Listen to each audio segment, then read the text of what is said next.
Hi, everyone. Welcome to our second episode of PCBL and Technology. I'm your host, Matt Winters from Utah Education Network. I am so excited to be here with you this afternoon.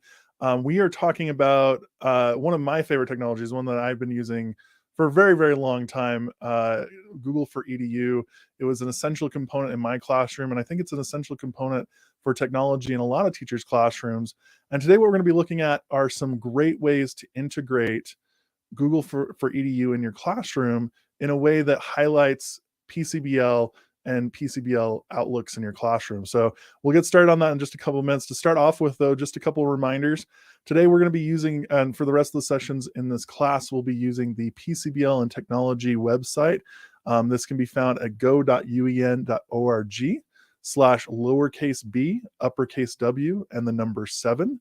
That is also going along the bottom part of this page. So if you are lost that really quickly, don't worry, it's scrolling along the bottom there and you'll be able to grab it. On this homepage, you're going to find the flyer for all of the sessions. We're doing 7 different technologies. Next week will be Canvas, the Nearpod, Utah's Online Library, Adobe, eMedia, and Microsoft. All of those are linked on here for view on YouTube. But then also down below, you'll find all the videos as they go through, including last week's kickoff with my Andy Richter of PCBL, Michael Hackeranian, who is on the call. Hi, Michael. How you doing? I'm the new Andy Richter. I'm so excited. Yeah. We're so glad to have you here. And he's going to be helping me out a little bit with Google for EDU today and probing me with some questions as well, which is great. Cool. So as you go on here, folks, you're going to see all the videos as we go forward, all the links to the pages as well. And then down below, some information about UEN tools and social media as well for UEN. Up here at the top, you're also going to find the webinar sessions. Today, we've just got the PCBL and Technology Kickoff. If you missed that last week, got lots of great links to share with educators across the state of Utah and across the world as well, about personalized teaching toolkits, a great video by Sal Khan, and then the local stuff here from Utah, the PCBL website, PCBL framework, and Utah's Portrait of a Graduate, which all 3 of those you should be exploring a little bit, if not a lot, as an educator. Anything to add on that, Michael? No, I'm so glad you put all that together. And if you scroll up a little bit, like, who's that handsome person? Oh, it's your co-host. I'm really excited, Matt, to be part of this with you. I think I shared that when we first started working, but, you know, I used to work at UEN where you are now, and we used to always do all of these trainings about, 20% time like Google has, and all of these awesome passion projects and things like that. And I've always kind of wondered, like, what are the best tech tools to use to support that project-based learning? And you're going to talk about it today, right? Yeah, absolutely. I think that's a great segue into, and Michael's going to be here to ask audience questions, but if you also have questions, don't be afraid to put that in the YouTube comments right next to this video. We'll be paying attention to those and answering them as they go on, so feel free to drop those in there. So if you're following along with us, folks, I just jumped over to our PCBL and Google website or webpage here. This has got my contact information. I'm more than happy to work with you, answer questions, come out to your schools, train you about Google, but also talk about PCBL and how I've used it in my classroom. Underneath that, you're going to find all the resources for today. But I'm going to jump into what you just said, Michael. 20% time or genius hour. I'm curious, how do you define that? What do you say that means? So what I've heard in the past is this sort of like, it's like an extra time in your week where you allow students to explore whatever it is that's of interest to them. Maybe they're trying to solve a problem, or they want to create a project or a presentation, and you have this time set aside where they can go and do that. And it sounds like a free-for-all, but the thing I've always struggled with is, how do you set up the framework to support those students so that they can have agency, but also have the guardrails to kind of keep them on track and have them be accountable for their learning? I'm really excited to see what you do with Google, because I've learned a lot about Google, but it's not the tech that I struggle with, it's the application. And if there's anything you do really well, Matt, and I'm excited to see, is that you don't put the tech first, you put the good teaching and the learning first, and then show how the tech supports it. And so that's what I want to learn today, is how do we support our students and give them the tools they need to explore whatever's in their passion. That's awesome. And I love, I'm going to echo everything you just said about, especially like the compliments about me. I got to echo that. No, the part about choice and voice.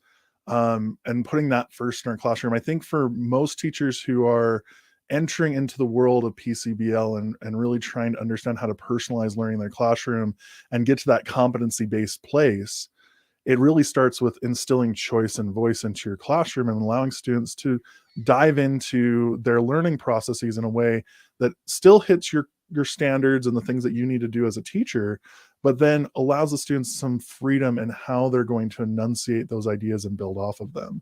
That's And scary talk, Matt. Like oh, as an educator in elementary school, I had to be in control of every single second of the day, right? It was, if I give my students ownership, does that mean that I have to release ownership as a teacher and have chaos? 100%. Like I 100% see where you're coming from. This idea of I'm going to allow freedom, What? and they're going to go out and choose what they want to learn about. Well, that could be a recipe for chaos and disaster. Or if you play it right and you have the structures in place, it can be one of the most rewarding experiences as a teacher. Mhm. Now, I'm coming from a place where I learned about 20% time or Genius Hour about 5 years ago as an educator, and 5, 6 years ago. And I immediately took to the idea. I came from the college world, and in my college classrooms, I always let my students choose their topic to research. And then I would coach them through this process of researching and building. And so I was used to that at the college level, having a little bit of like leeway with stuff. And I wanted to give my students at the K-12 level the same kind of opportunity. And so here comes 20% time, which, by the way, Michael, did you know this is a Google like company idea? I did. Yeah. I And think now that's you're going so to use it to talk about Google tools. You're getting so meta here. exactly. We're getting right into the meta right there. And I love that they came out with this idea where basically, as an employee at Google, you are given some time back, 20% of your time to work on a passion project. And that's where things like Google Docs, Google Slides, Google Sheets, those apps that we use every day actually came from. And so you might see stuff like I think it's like 120 degrees or something like that. There's a lot of experiments that happen at Google, and they get tried, pushed in and out, and those sorts of things.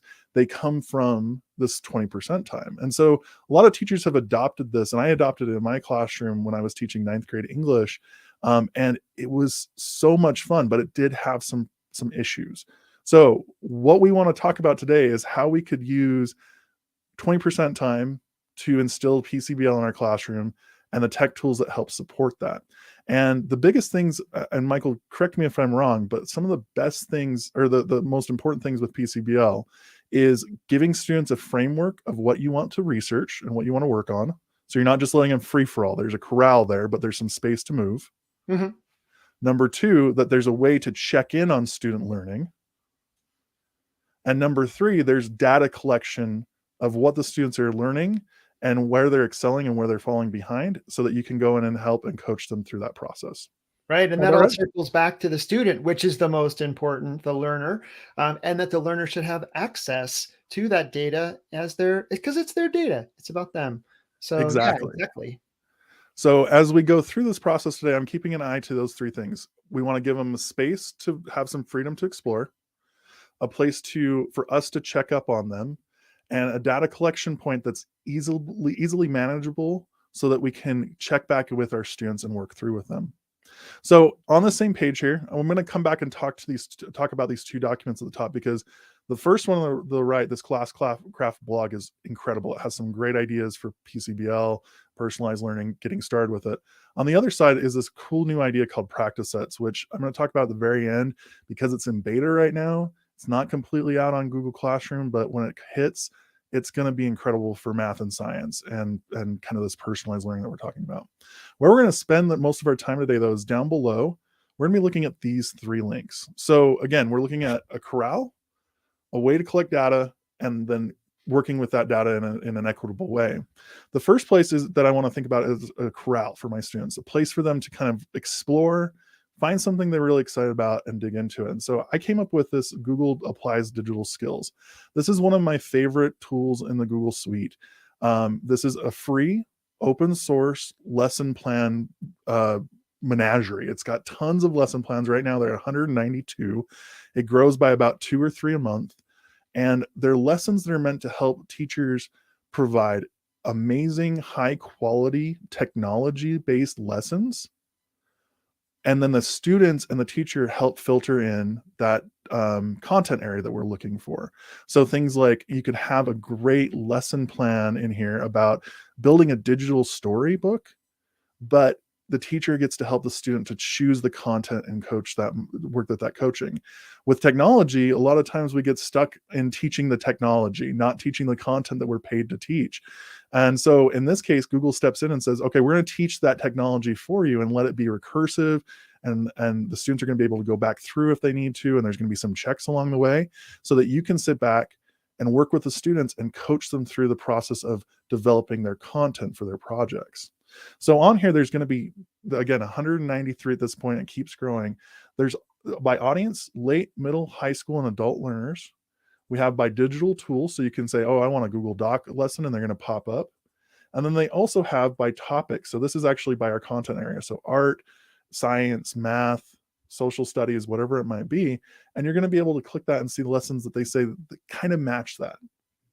So there's a couple things that we can do with this in terms of PCBL and kind of that corral idea, that space that we want our students to explore.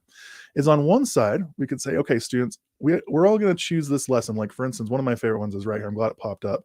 Create a guide to an area. This is a Google Sheets activity that allows students to create a list of locations in their neighborhood, and then through a very short coding script, create a link to a 360-degree picture of that location. It's really kind of cool, really quick to do. Takes about 2-3 hours. They say 4 to 6. I did it with a couple students. It's about 2 to 3 actually. Sometimes they undercut how short it can be. And so you could take this activity, have the students all choose a location in their area or a location around the world, or maybe a location in the content that you're working with. So like maybe in social studies, you're going to go to Gettysburg, or you're going to go to England or something like that. Or maybe you're going to grab a book and do a lit tour, that sort of thing. So that would be a way to give some students some choice in the singular activity you're working on. Or because there's 193 lessons, students could go ahead and teachers could say, okay, choose a lesson on here, log in, I'm going to walk you through, I'm going to see what you're working on as you go through. And that could be a really valuable way for students to work. So I absolutely love applied digital skills because it helps us to develop that tech skill without being overwhelming to our students and forgetting about the content that we're trying to teach. So what do you think for that for a corral, Michael? Yeah, I love it. I mean, I get a little intimidated when I see something that takes 4 to 6 hours. And if you're saying this is going to be during my genius hour or 20% time, Yeah. I may not finish it in that one time block. Is my work going to be saved if I don't finish it in a certain amount of time? Or That's a fantastic question. So on one side, yes, absolutely. If the students sign in, which this is part of the Google Suite, so if students log in, it's still under the same protections and that sort of thing, their work will be saved and they can go back to it anytime. And they're also tracked as they go through. So you can see as a teacher, oh, Billy's finished up to lesson 5 out of 10 or something like that.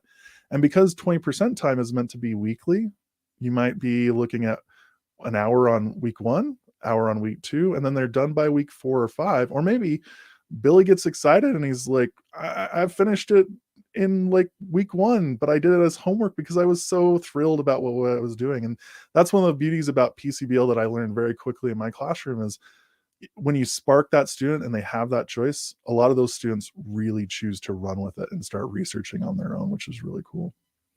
So that gets us to point 2. So we already talked about like if they sign in, which you don't have to do, but it's advised to like apply digital skills, the students' work is tracked and you're able to see how the students are doing, those sorts of things. But what if you don't want to use applied digital skills?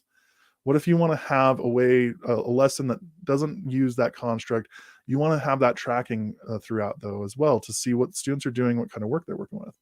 Well, that's where something like Google Forms can step in. So I've already made this for you. So if you click this link right here in the middle, it'll actually drop you onto a copy of a pre-filled form for you.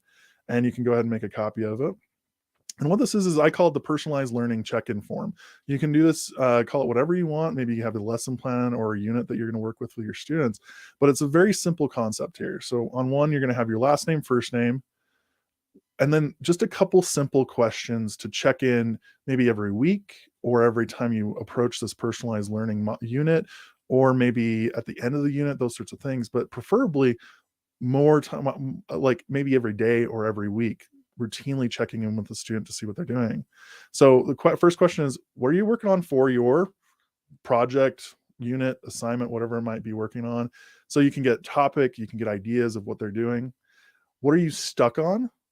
What are the things that are causing you problems, causing you grief? And what are 3 questions you still have to answer about your project? What are you still wondering? What are the things that you still need help with? And this is where a teacher could use this information to go back and think about, okay, maybe I need to go find, Joni some research on dinosaurs, or maybe I need to go work with Billy over here for a few minutes and just kind of sit next to him and walk him through a process. Or maybe the student is really stuck on a technical thing and you need to help them find a YouTube video that can work them through with that. All of those could be really valuable things for the teacher can get out of it. Now, pretty simple form, but one of the things I added to it is this wonderful thing called response validation. Michael, do you know what response validation? I have a feeling you're going to tell me. Oh, I love it. This is one of my favorite things about teaching English, because I always got the student, maybe you got this in elementary, but that student who you say write one sentence and you get like a word. Yeah, right. This is a way where if we go into our 3 dots right here and we hit response validation, it pops up with this little thing right here that says length, number, text, or regular expression. And you can add, if you choose length, a minimum character count. So in here, I've had 150 characters, and I say, if they don't fill it out, could you add some more details for me? And this gives the student a little bit more of a prompt to continue writing, continue and giving more information. So every time they fill it out, you know that you're getting at least a little bit of information from them so that you can build off of it and dig a little deeper with them as a student. This is something you can customize as well. Could you add some more details you could put in there? Could you put in there any links or suggestions where students could go for more support or resources or anything like that? Absolutely. Maybe you could say, check out this website for more ideas. There you go. That's awesome. There's that link right there. So it's completely customizable. You can add all sorts of stuff to it. And what's great is, because it's a Google form, if we go up to the top and hit our responses button, it all links to a Google Sheet, which gives us really quick accessibility as to who has been filling it out. And we can organize it by that last name, first name. If you have multiple class periods, maybe you're teaching a secondary school class, you can organize it by class periods. And then you can go through that feedback very quickly and kind of target those students who need that extra push, that extra help, or who are falling a little bit behind, or who are excelling and need something extra in your class to really get them to where they want to go. So kind of a cool idea to help check on feedback. Yeah, I love that. It's not just feedback though, it's ownership, like that's the key ingredient in learner agency. You're giving them voice, you're giving them choice, but you also want them to take responsibility for their learning. And I hear a lot of times, and I've said it myself as an educator, like, my students can't do that. But this form kind of turns into like, my students can't do that yet, because now the form is going to teach them, like, what is it I need to do? It gives them a chance to sort of look at their time management and identify their needs. This is wonderful. Yeah. And it's such a simple little add-on that I think most teachers could easily, especially if they use my template, adapt to their classroom and start using tomorrow to track student learning and student agency as they went through that particular work. And I love that you're talking about ownership. We're asking the students to tell us not only what you're working on, what you're stuck on, but then really getting them to own what questions they still have and what kind of things they're still working through as a student. And that's such a valuable thing to help with extensions. And then also those students who are falling a little bit behind of, hey, maybe you're just stuck on something simple, and I can help you work through that in the next couple days. I might be jumping to conclusions here, but you're also creating a culture where it's okay for students to ask for help.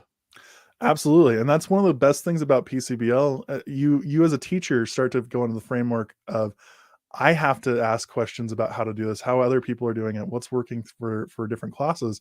And it encourages you to use that with your students as well. Have them ask questions, encourage them to engage with the material that you're working with, rather than, just going through the motions, which is what we're trying to combat with PCBL. Is we don't want students to be unengaged learners.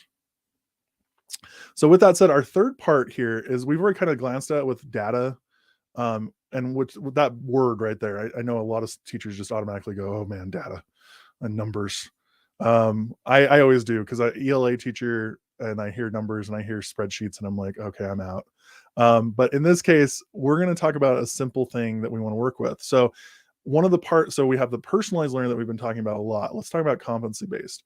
When we talk about competency based, we really want students to show that they are able to do the thing that that we're teaching, and then they're able to work through those ideas in an appropriate way. And a lot of times that comes down to like maybe a summative assessment.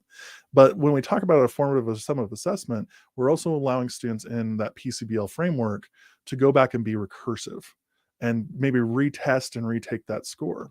And so with that said, we want to be able to check that quickly. We don't want to get lost in the minutia of the numbers. That's what I always worry about as a teacher is I have so many number scores. It's hard to understand trends. And so with that comes the Sparkline sheet example. This is one of my favorite little tips as a non-numbers person, as an ELA teacher, that really helps me to understand data. So again, this will help you make a copy really quick. I have some faked data. So this is not data that is real in any way, shape, or form. These are 3 students, Billy, Joan, and Jimmy. They've taken 5 tests in our class. So you can see their test scores. Joan and Jimmy did really poorly. Billy did amazing on that first test, but he's kind of gone a little bit downhill and come back. Same thing with the other students. If I were just looking, I'm going to delete this column really quick because we're going to show this to you really in a minute. Delete column. There we go. Oh, maybe I'll just do this. There we go. So if we were just to look at these particular numbers, it would be kind of hard to know where those students were at. We could look across, but this is only 3 students, so that's fairly easy to look at. But imagine if you have 150 or 200 students, that numbers are going to numb you really quickly. So in this case, we want to be able to track those numbers really quickly and add those really easily to our understanding. So that's where Sparkline comes in. And this is a formula, so it's fairly straightforward to use and really straightforward to jump in. And let's just do it. So in a new, I usually go to the end of one student right here. I click the equals sign and then an open parenthesis. And if you just start typing, it's going to come up with the appropriate formula. So I want Sparkline. There it is. It's a miniature chart within a single cell. Cool. So now I'm going to grab my data, which is these guys right here. And I'm going to close it out and hit enter. And now I have a line graph of that student's data over time. So it gives me a really quick view of, oh, hey, Billy dipped in week 3, but he came back in week 5. Let's go back and maybe encourage Billy to retake test 3 and we'll work through that and see how he's doing with that test. And what's great is because it's a formula, if I just drag it down, it's going to grab the other students' lines really quickly and easily for me as well. Now I can also go ahead and add a new column and add another test. So test 6. And let's say that they got 7, a 6, and a 9. And you can see those lines adjust in real time. So we can copy and paste data collection from like a Google Sheet or an Excel file, pop it in here, and over time, really quickly see how our students are doing. And then as they take a new test, we can recursively go back to it and change that test score. It's going to give us a new line. So it's a really quick way to see our data, add new students to it, and make it really accessible for us as educators and quick for our admin to check in as well. Now, on top of that, one of my favorite tools within to kind of check whether or not students are turning in work, especially with something like our personalized learning check-in form, is to go up to our tools and notification rules and just notify me when a user submits the form, and I'm going to get a daily digest. And what this does is it sends me a form email of all of the students who have submitted to that particular form or that sheet over the course of the day. So I can go back and grab that late work, that recursive work that we're talking about, and go back and look at those scores and that data to make sure that we're good to go. So a couple quick data things. What do you think, Michael? Well, we should have done a dress rehearsal because I can't even like hide my amazement at this. First off, let me just clarify. All you did was equal signs, parentheses, and type the word Sparkline. You didn't download an app or a widget or a gizmo or a Google tool. You didn't buy an add-on or something? Nope, it's embedded into your Google Suite right now, and you can start using it. And if you want to get fancy, what's cool is let's go ahead and do it again really quick. So equal sign, parentheses, Sparkline. And what's great is it actually will tell you, if you hit this little drop down right here, how to fill out that formula. And it actually has some some different types of charts too. So you could do, if you don't like a line graph, you can do a bar graph in here. Wow. So it's kind of incredible that they actually plug it in right there. And then you can also click learn more, and it'll take you to a separate page on Google. Oh, it loads it right here now. It used to just take it to a separate page, but here's all the information about that particular formula if you want to get real fancy. So this was probably created by an engineer at Google during his or her 20% time. But in the process, this is probably going to put some companies out of business who specialize in giving you a way to track student data with these quick visual graphs. You can do it all by yourself. That's incredible. Love Yep. it.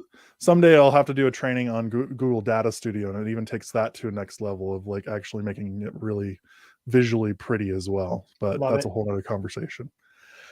With that said, we just got a couple minutes left. I do want to go back to our website here and talk about these two links right here. Just in the last couple of minutes we have. So this particular blog right here, this is from Classcraft, which is a organization that does personalized learning, but also gamified learning. But they have this great little blog about how to use Google Classroom for personalized learning. A lot of teachers are using Google Classroom across the state. There's some really great ways to use Google Classroom. It keeps getting better as an application, as an LMS. But this walks you through some of the, not just basic tenets of using Google for PCBL, but actually just the basic tenets of PCBL. So things like differentiating learning, giving students opportunities to revise their work, check in with students and their progress, encourage creativity and give feedback, allow students to learn from one another, and more as you go through. So there's lots of great information on here. If you're new to PCBL, if you're new to Google Classroom, those sorts of things, this is fantastic. And I just wanted to highlight really quickly as well that Google has PCBL and this kind of personalized recursive feedback loop on their kind of docket over the next couple of years. You kind of see it coming through. And just 2 weeks ago, right over USET, they actually announced this thing called practice sets. And this is a link to the video on it, and then learn more of this link. This is going to be rolled out before the 2022-2023 school year. And what this is that teachers in math and science can go through a group or assign an assignment where there's a group of pre-made problems that they can select the students to do. And then Google, through artificial intelligence and machine learning, will give the students feedback as they go through the problem set and recursively help them learn the math rather than just answering yes or no. It's amazing. And if you're interested, watch that video. But that's where this is kind of going with Google, is getting even deeper into how can we use technology to reinforce student learning in a personalized way. So thoughts on that, Michael? Anything? It's amazing because, with personalized and competency-based learning, we're moving away from lesson plans towards learning experiences, and we're moving from grades to feedback. But how do you know who needs feedback when?